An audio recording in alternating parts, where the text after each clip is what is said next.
Okay. Well, you don't need to say So 20 years ago? Yeah, and we started with, we decided that we'd try and, maybe have children's camp. And the first year was 3 children, because the Children's Aid had booked all the children into camp. And we hired a counselor for those 3 children.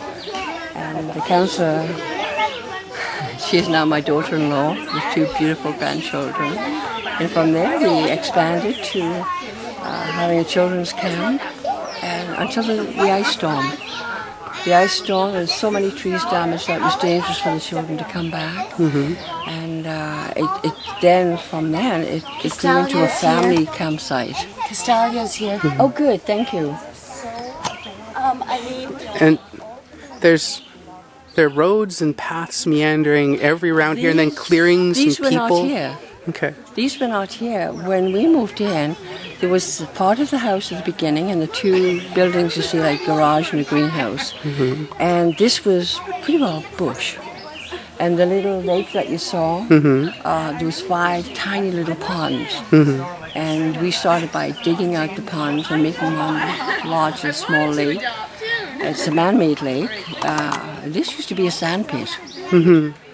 Yeah, it's all sand here driving in, and it's great. 40, 50 years ago, it was a sand pit. And people used to come to swim in the little ponds, and it was called Lac de Sable. Okay. And then all the trees, every tree you see is wind sown. So all the seeds have just...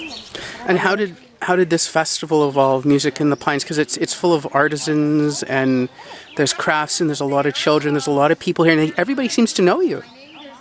Yeah. I'm mama to a lot of people. Actually, it's a big extended family. And the children are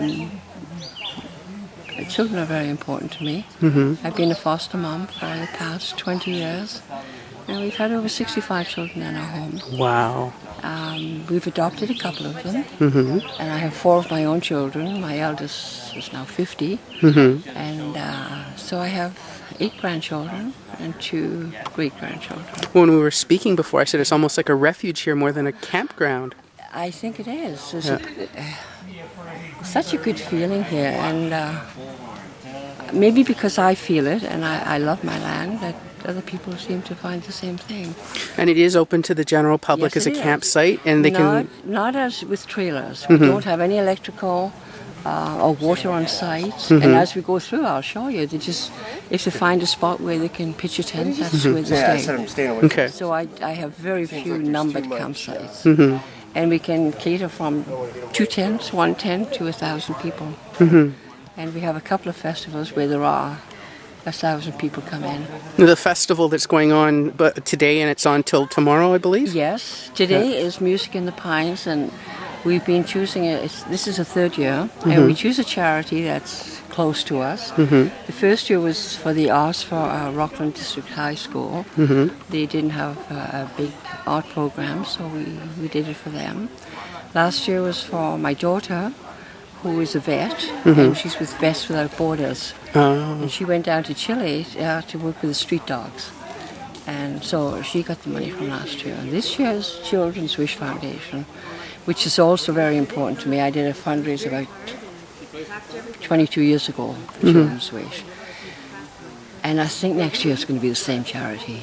So what are the events today? What if people have time to come down, or Sunday, because people won't see this till Sunday? Yeah, today we have the didgeridoo workshop. I think that might already be over. There's a native hair braiding workshop. We have Castalia. She just arrived. She'll be playing the harp and singing. And then we have... what else do we have today? You have the tea garden. Yes, we have the fairy tea garden. Yes. And the fairy tea garden is for the children. We serve with the fairies. They have their wings on and their makeup. But it's an English tea.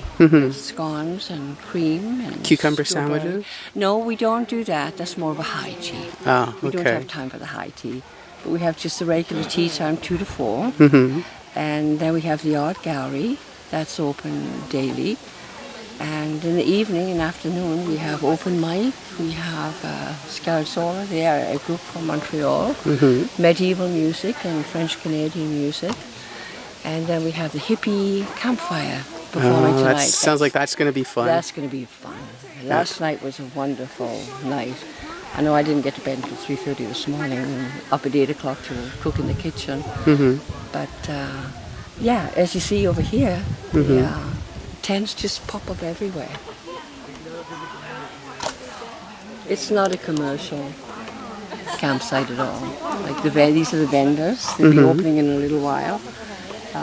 We have some beautiful jewelry. Most of it's all. Actually. You're taking footage of the... We're shooting some video right now. Do you want to be interviewed?